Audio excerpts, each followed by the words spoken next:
Hey guys, it's Chloe and today I am here with a brand new video. So today I am here with another book talk. I haven't done a book talk in a little while. I think it's been a few months. Today's book talk is very special because it is the first one for one of the books that I got from Indie Book Fest this year. I'm trying very hard to read at least 2 Indie Book Fest books a month. So far I'm not doing the greatest, but I have finished one and today we are going to talk about it. Today we are talking about The Beast Prince by S.E. Smith, and this is a Beauty and the Beast retelling that I'm not specifically sure what genre, but I'm leaning more towards new adult with this now that I've read it. So this book is really short and sweet. It is only 120 pages, so I was able to get through it really quickly. But with this, we have Lisa, and she is out with her adopted family, and they're having like a bonfire and like a family time out in this wooded area, and they're playing a game, so she's running, and she comes across this destroyed building, and through this doorway that is still standing, you can see that the weather is different on the other side, and that it's sunshiny and bright. So she goes through the doorway, and she's in this new land, and she cannot get back through the archway to the other side where she is from. On the other side is this man named Chardon, and he is the prince of the land that she is in. And he was told that the person who could break his curse would come through that doorway, and he is there when Lisa comes through the doorway. So he believes that she is there to help him and to be able to rid him of his curse that he has been plagued with since he was born. That's the basic gist of this story. I'm going to start to go into a spoiler book talk now, as I normally do. So I do recommend leaving this video and reading this and then coming back. This is a very, very good story, so definitely go check this out so you can read it and come watch this book talk. So I'm going to start right after Lisa goes through the doorway. She spends hours throwing rocks and sticks through this doorway trying to get him to go through, and there's this like invisible shield that will not let anything go back through the doorway. That's how it is with this land. We don't really know why. So Chardon and Lisa begin the journey back to his palace, and they stop at this little inn when it is too dark for them to ride back to the palace. Lisa is still trying to come to terms with the fact that this is all real. She's not dreaming. She still thinks she's dreaming, but she's coming to terms with the fact that she's not. Both Lisa and Chardon realize that they have some sort of attraction for the other one. Really, the one problem I had with this story and the entire thing was that it was very insta-love, which I understand that you kind of have to do that when writing this story, especially if it's a really short one like this. So you have 120 pages, it's going to be a little insta-lovey to kind of like roll the story along. So I understand that. It's just personally not my style. I would like there to be like a little bit of work to get the other person, but for a short story like this, I see why it's completely necessary. Before they leave the inn, they share their first kiss in the entire story, and they're realizing they have this attraction for each other, and Lisa still thinks this is all a dream. The next morning, they ride to the palace, and she meets his parents, the king and queen, who sincerely hope that she is the one that was sent to break their son's curse. And the curse is that 3 nights out of the month during the full moon, he turns into this werewolf beast thing. Even though Lisa knows that he turns into a beast a couple nights each month, that still does not stop her from starting to fall in love with Chardon. She doesn't care that he turns into a beast.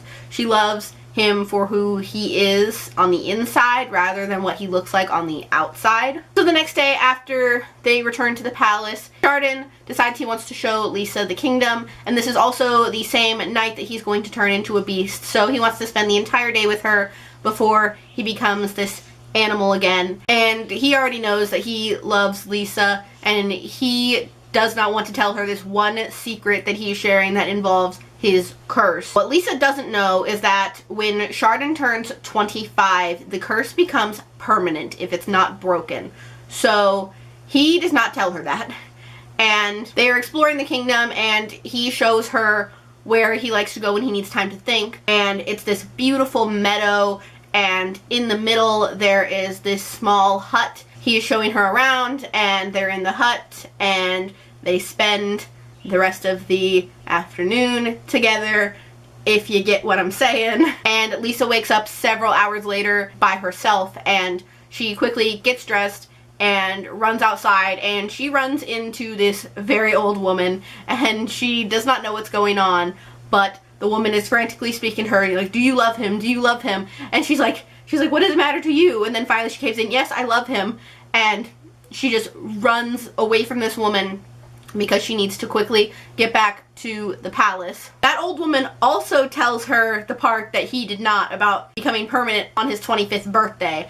So she is hurrying to the palace. Hopefully he will still be himself before he turns into the beast. Of course, she's too late. He's locked in the dungeons down below as a beast. It is not yet permanent because it'll happen the next day, is his 25th birthday, when it will become permanent. The king gives Lisa the keys to his dungeon. He firmly believes that she can do something about this. At this point I know, like, okay, she's either going to accept him for who he is and they're gonna live as beast and woman, or something's gonna break this curse. Because I love retellings, which is part of the reason why I was so excited for this story. So I'm like, something's gotta happen. I've read a few Beauty and the Beast retellings over the past few years, and I know something's gonna happen.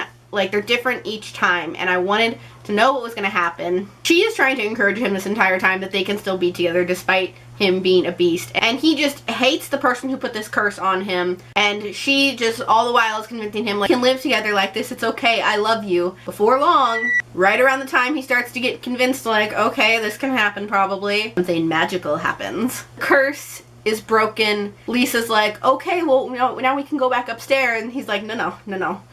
We'll tell them tomorrow. They spend the night together again. And then of course we kind of do a time hop at the end of this story to their wedding, and it was so cute. Again, like, the insta-love thing, I was kind of just like, but I understand why it happened in this story. I still think this was a really good storyline. I gave this book a 3.5 out of 5 stars on Goodreads. I loved the storyline. The only real problem I had with it was the insta-love factor, but again, I understand where it comes from, especially being in a short story like this. I highly recommend picking up this book. It is really easy to get through. 120 pages, you'll be through it like that. I believe the audiobook is free, and the audiobook is also available on S.E. Smith's YouTube channel that I will link down below. I highly encourage picking this up. Even if you just listen to the audiobook, I highly encourage it. I enjoyed this story so much. This is in the fairy tale series, so I'm really hoping there's going to be more retellings.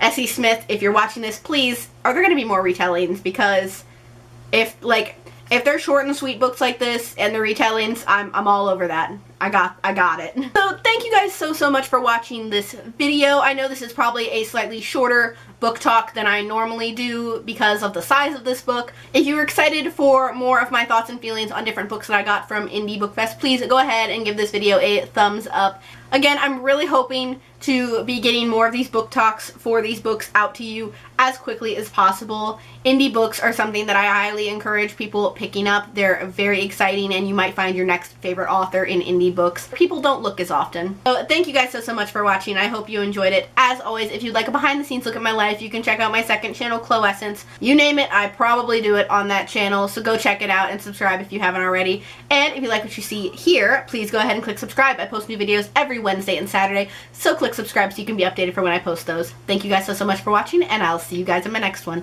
Bye!